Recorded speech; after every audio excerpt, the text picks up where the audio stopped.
美军在公海扣押了一艘船，最后释放了11名巴基斯坦人和20名伊朗人。但你敢相信吗？这批人居然是连夜绕到新加坡被遣返的。从中东海域到伊朗或者巴基斯坦，距离非常近，为什么要大费周章，把人送到几千公里外的东南亚？新加坡到底在这里扮演了什么角色？是中立通道、秘密交换点，还是全球秩序的过检口？如果你只把这当成一次普通的放人事件，那就完全看漏了。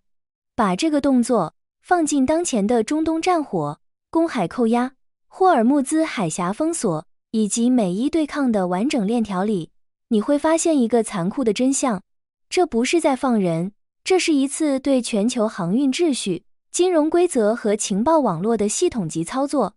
更关键的是，新加坡根本不是中东战场的一部分，却成了这次放人的必经站。这意味着，在中东的炮火之外，世界真正的控制节点正在浮出水面。你可能想问，美军在公海扣船，到底在扣什么？很多人以为海上拦截就是为了抓人，其实在现代海权博弈里，抓人永远是次要的。公海扣押的核心诉求往往是反走私、反制裁，或者是执行海上封锁。美军真正盯上的是这艘船的航运路线，是船上装载的能源或军民两用物资，更深一层的是这艘船背后的注册地、保险公司和资金支付链条。这就是典型的海上执法政治化。既然扣押是为了打击对方的供应链，那为什么还要把人放了？因为在战争边缘的博弈中，扣押是施压，而放人是外交信号。这批伊朗人和巴基斯坦人被释放，绝不是出于人道主义关怀，而是意味着某种私下的交换条件已经达成，或者某一方需要释放缓和局势的信号。这里有一个核心判断：扣押是纯粹的军事动作，但释放是一个复杂的政治动作。政治动作如果想落地，就必须披上一层可被国际体系接受的合法外衣。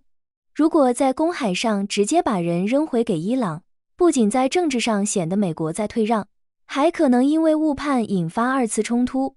所以，大国之间需要一个彼此都能下台阶的台面，他们需要一个第三方，来把这场暗盘交易洗白成一次合规的遣返。这个第三方，为什么偏偏是新加坡？很多人会说，因为新加坡中立。这个认知太表面了。世界上中立的国家很多，但能处理这种级别地缘摩擦的，只有具备特定系统接口的国家。新加坡的真实身份是全球秩序的枢纽港口加金融接口。它具备3个无可替代的硬件条件。第一，它是全球航运枢纽，扼守马六甲海峡入口，拥有极高的航线密度，每天数万艘船进出，任何船只在这里停靠交接都不会显得突兀。第二，它是顶级的航空转运中心，从中东、南亚把人送到东亚，樟宜机场是最优的物理路径。第三，也是最重要的一点，它是全球金融与合规节点，国际银行体系、顶级海事保险和航运法律服务在这里高度集中。放人经过新加坡，说明这次行动需要制度背书。美国扣船是硬动作，但释放这批敏感人员需要一个国际上绝对可信的中立场景。新加坡在这里的作用就像是一个庞大系统的缓冲区，它避免了美国直接把人交回伊朗带来的政治象征意义，避免了在中东或南亚本地交接可能引发的媒体围观，更避免了擦枪走火触发军事对峙升级。新加坡不是参与战争，而是参与战争的秩序处理。它提供了一个让所有大国都能接受的合规过检口，用一整套严密的商业规则把火药味降到了最低。既然交易场景搭建好了，那么在这场过检口背后的博弈中，各方到底想要什么？我们先看美国。美国大张旗鼓的扣船，要的根本不是这艘船本身，而是向全世界证明海权秩序依然具有可执行性。他们在传递一个明确的信号：公海不是法外之地，美国的制裁名单不是纸面条款，全球的海上贸易依然必须服从美国主导的规则体系。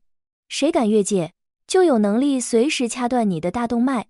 再看伊朗，伊朗人被扣然后被放，他们真正在乎的也不是这20个人的自由，而是维持对海上封锁的反制能力。伊朗通过在霍尔木兹海峡周边的动作，其实是在告诉对手，能源通道是可以被武器化的，全球油价随时可以成为我的谈判筹码。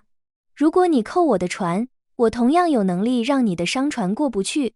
而最值得玩味的是巴基斯坦，这次遣返信息是巴基斯坦方面主动公开的。作为一个中间传话人，巴基斯坦通过促成这次释放，直接捞取了实打实的外交利益。他们在争取地区调解人的地位，同时为自己换取了对美关系的缓冲空间，也稳固了和伊朗的双边关系，可以说是4两拨千斤。所以，放人从来不是结局，它只是一次多方利益交换节点的顺利完成，每个人都在牌桌上拿到了筹码。透过这次新加坡过境事件，我们必须警惕一个极其危险的宏观信号。全球正在加速进入海上秩序碎片化的时代。过去我们衡量战争升级，看的是导弹数量和装甲车推进的公里数，但现在，从陆地战争转向海上战场的趋势已经彻底形成。未来战争升级的标志，将是海上扣押频率的直线上升，是普通商船沦为大国博弈的政治筹码，是全球航运保险费率的跳涨。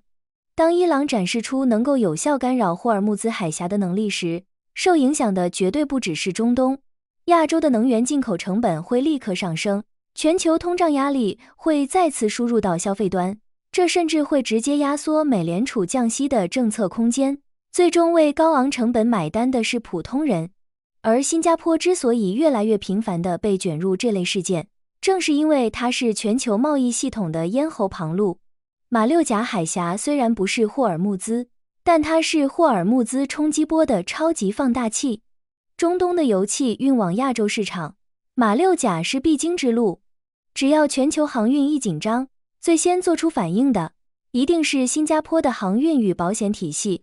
新加坡越频繁地出现在这种地缘冲突的善后新闻里，就越说明一个残酷的事实：全球贸易正在失去自由市场的底色，越来越接近军事化管理。那个只要有钱就能满世界安全做生意的时代，正在悄悄落幕。这次扣船事件最值得警惕的，根本不是那20名伊朗人最终去了哪里，而是一个全新的现实已经成型。未来的大国冲突不一定会直接宣战，但一定会通过航运阻断、资产扣押、制裁拉扯、保险拒保和金融结算限制，来完成一场没有硝烟的隐形战争。而新加坡为什么总是出现在这些关键节点？因为它不是战争的直接参与者，却是全球系统运行的核心接口。当一个国家越来越像大国博弈的中立中转站时，它表面上看非常安全，左右逢源，但实质上，它正在被迫成为全球秩序的压力阀，承受着整个系统摩擦带来的高温。稍有不慎，这种压力就会传导到整个亚洲。最后一句话送给所有人：战争的前线不一定在硝烟弥漫的战场，真正的前线往往在繁忙的航线、吞吐巨大的港口、灯火通明的机场和冰冷的金融结算系统里。当新加坡成为敏感人员遣返的必经站，说明全球秩序已经正式进入高摩擦时代。对于这起事件，你有什么不同的看法？你认为海上博弈会如何影响我们的生活？欢迎在评论区留言，我们一起深度探讨。如果你觉得这期视频有价值，请务必点赞订阅，我们下期再见。